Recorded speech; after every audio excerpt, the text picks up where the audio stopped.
दोस्तों, समय इंसान को सफल नहीं बनाता है। समय का सही इस्तेमाल इंसान को सफल बनाता है। तो दोस्तों, समय बहुत कम है। हमारे पास 60 से 70 दिन हैं और इसी क्रम में हमारी जो डेली करंट अफेयर्स की क्लासेस हैं, वो आपको रिकॉर्डेड मिल रही हैं। नमस्कार दोस्तों, मैं धनंजय सिंह आप सभी का स्वागत करता हूं अभियान सिविल सर्विसेज में। Very good morning. और ये क्लास आपको रेगुलर 15 मिनट की मिलेगी, 12 से 15 मिनट की, जिसमें आप करंट अफेयर्स के जितने भी महत्वपूर्ण मुद्दे हैं उनसे जुड़ेंगे। साथ ही साथ हमारे साथ जो है जो भी अन्य महत्वपूर्ण बातें होंगी हम लोग इसमें करेंगे। तो चलिए दोस्तों, शुरू करते हैं आज के करंट अफेयर्स की क्लास। तो दोस्तों, आज के करंट अफेयर्स में क्या क्या महत्वपूर्ण है आज हम लोग देख लेते हैं। उससे पहले दोस्तों, हमारे कुछ कार्यक्रम चल रहे हैं, उन कार्यक्रमों से आप जुड़ सकते हैं। फाउंडेशन बैच है हमारा, ये एसए का बैच है।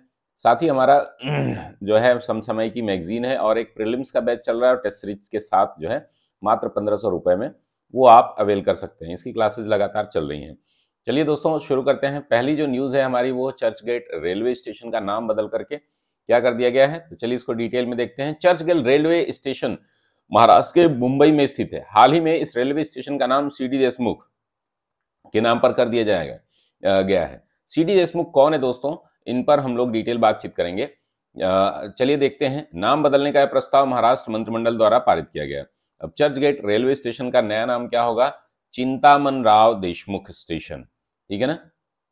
सीडी देशमुख जो है, यानी कि हमारा जो नाम होगा अब चर्चगेट रेलवे स्टेशन का, वो चिंतामन राव देशमुख स्टेशन। सीडी देशमुख भारतीय रिजर्व बैंक के पहले भारतीय गवर्नर थे। वर्तमान में भारतीय रिजर्व बैंक के कौन गवर्नर हैं? कमेंट बॉक्स में बताइए। आरबीआई गवर्नर के रूप में इनका कार्यकाल जो है अगस्त 1943 से लेकर के जून 1949 तक था। समझ में आ रहा है आपको?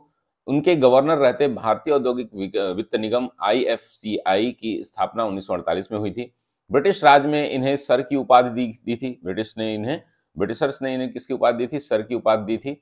वे देश के तीसरे केंद्रीय वित्त मंत्री भी रहे हैं और वित्त मंत्री के रूप में उनका कार्यकाल जो है 1950 से लेकर 1957 तक था। तो ये रही कंप्लीट जानकारी आज के पहले न्यूज की दोस्तों। चलिए आगे बढ़ते हैं हम लोग दूसरे न्यूज पर। सीएजी जो हमारे जीसी मुर्मू हैं, उनको external auditor of ILO elect किया गया है। तो चलिए इस न्यूज को डिटेल में देख लेते हैं दोस्तों। अंतर्राष्ट्रीय श्रम संगठन आईएलओ, जिसको इंटरनेशनल लेबर ऑर्गेनाइजेशन बोलते हैं, हाल ही में भारत के नियंत्रक और महालेखा परीक्षक गिरीश चंद्र मुर्मू जीसी मुर्मू को अंतर्राष्ट्रीय श्रम संगठन के में बाह्य लेखा परीक्षक के रूप में नियुक्त किया गया है। उनकी नियुक्ति 4 वर्ष के लिए की गई है। उनकी नियुक्ति वर्ष 2024 से शुरू होगी। गिरीश चंद्र मुर्मू बाह्य लेखा परीक्षक का पद फिलीपींस से ग्रहण करेंगे। ध्यान रखना है आपको, आईएलओ के बाह्य लेखा परीक्षक के लिए भारत के अलावा केवल कनाडा और यूनाइटेड किंगडम की संस्थाओं का भी चयन किया गया है। अंतर्राष्ट्रीय श्रम संगठन की स्थापना 1919 में हुई थी। वर्ष 1946 में से संयुक्त राष्ट्र में संबंध पहली एजेंसी बनाया गया था। इसका मुख्यालय कहां पर है? जेनेवा में है। तो अंतर्राष्ट्रीय श्रम जो संगठन है, उसकी स्थापना के दिन जी है जो है मनाया जाता है आपका विश्व मजदूर दिवस। आप बताइए कमेंट बॉक्स में, विश्व मजदूर दिवस कब मनाया जाता है? तीसरा जो है फाइनेंशियल एक्शन टास्क फोर्स से एक बड़ी न्यूज है दोस्तों, क्योंकि अभी जो है रसिया को इन्होंने अपनी संस्था से सस्पेंड कर दिया है। तो चलिए इसको डिटेल में देखते हैं क्या है पूरी कंप्लीट न्यूज। कि हाल ही में फाइनेंशियल एक्शन टास्क फोर्स ने रूस की इस संगठन की सदस्यता से निलंबित कर दिया है।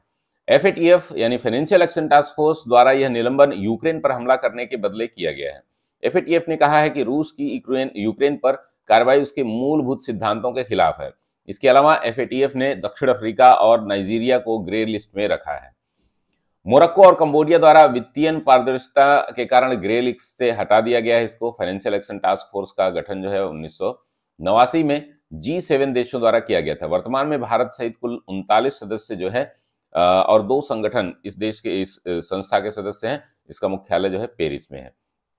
चलिए अगले न्यूज पर बढ़ते हैं दोस्तों। International intellectual property index 2023, international intellectual property index 2023 में भारत का स्थान क्या है?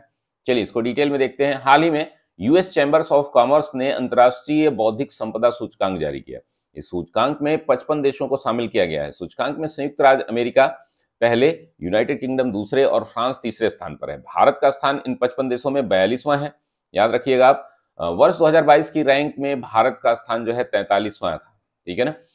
इस वर्ष भारत 2022 की तुलना में वर्ष 2023 में एक स्थान का फायदा हुआ है। बौद्धिक संपदा सूचकांक कुल 9 श्रेणियों या संकेतकों के आधार पर जारी किया जाता है। सूचकांक में अंतिम स्थान पर 55वें पर वेनेजुएला और 54वें स्थान पर रूस है। एशियाई देशों में जापान में 6वें नंबर पर, चीन जो है 24वें नंबर पर और पाकिस्तान 52वें नंबर पर है। तो ये रही जानकारी आपके इंडेक्स से। अब आगे हम देखते हैं India's first municipal bond index.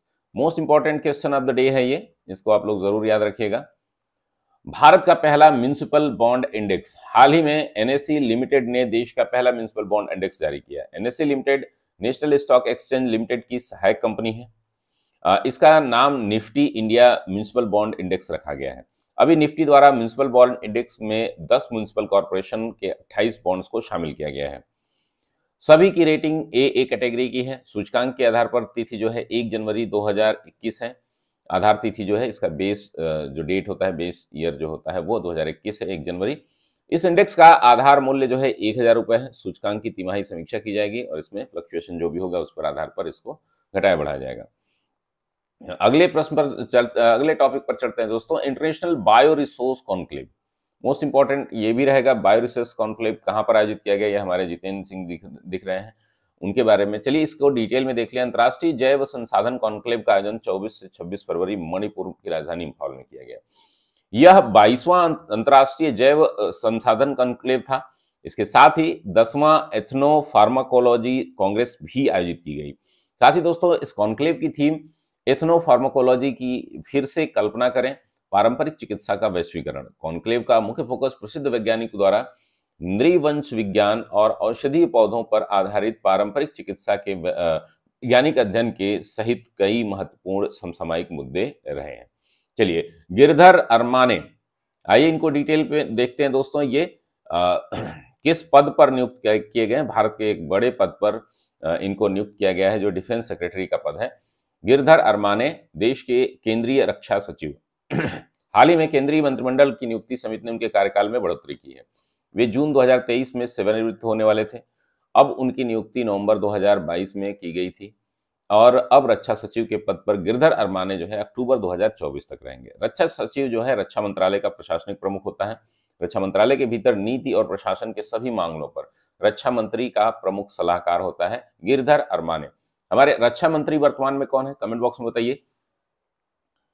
चलिए वर्ल्ड बुक फेयर 2023, ये लास्ट न्यूज है आज की दोस्तों। आप देख रहे हैं G20 के साथ आजादी का अमृत महोत्सव आप लगातार, और फ्रांस जो है हमारा सहयोगी देश है इसके लिए।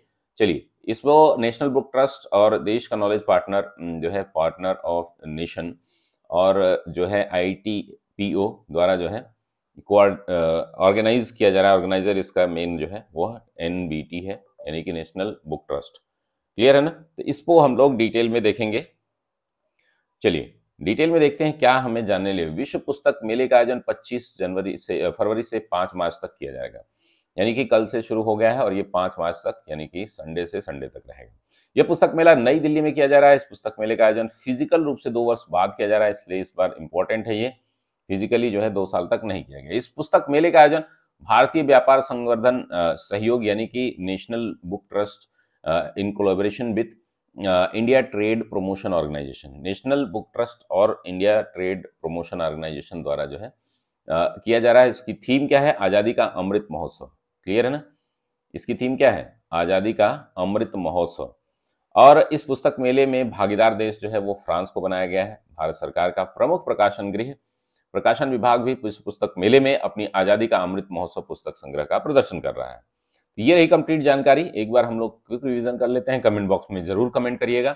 चर्चगेट रेलवे स्टेशन, ठीक है ना, इसका नाम बदल कर क्या कर दिया गया? इंटरनेशनल लेबर ऑर्गेनाइजेशन का गठन कब किस वर्ष हुआ था? कमेंट बॉक्स में बताइए। फाइनेंशियल एक्शन टास्क फोर्स जो है इससे किस देश को सस्पेंड कर दिया गया है? इंटेलेक्चुअल प्रॉपर्टी इंडेक्स जो है वह भारत का स्थान कितना है? भारत का पहला जो बॉन्ड इंडेक्स है वह किसके द्वारा जारी किया गया? म्युनिसिपल बॉन्ड इंडेक्स भारत का पहला। इंटरनेशनल बायो रिसोर्स कॉन्क्लेव का आयोजन कहां पर किया जा रहा है? और गिरधर अरमाने को किस पोस्ट पर उनकी जो है जो तिथि थी अपने रिटायरमेंट की उसको और एक्सटेंड कर दिया गया है? किस पोस्ट पर है ये? वर्ल्ड बुक फेयर का आयोजन जो है 2 साल बाद फिजिकली कहां पर हो रहा है? तो ये सारा कमेंट बॉक्स में कमेंट कर दीजिएगा। मिलते हैं हम लोग अगली क्लास में, तब तक के लिए धन्यवाद। और हमारे विभिन्न कोर्सेज से जुड़ने के लिए आप हमें व्हाट्सएप कर सकते हैं 8802913517 पर। बहुत बहुत धन्यवाद दोस्तों। स्वस्थ रहिए, मस्त रहिए, व्यस्त रहिए।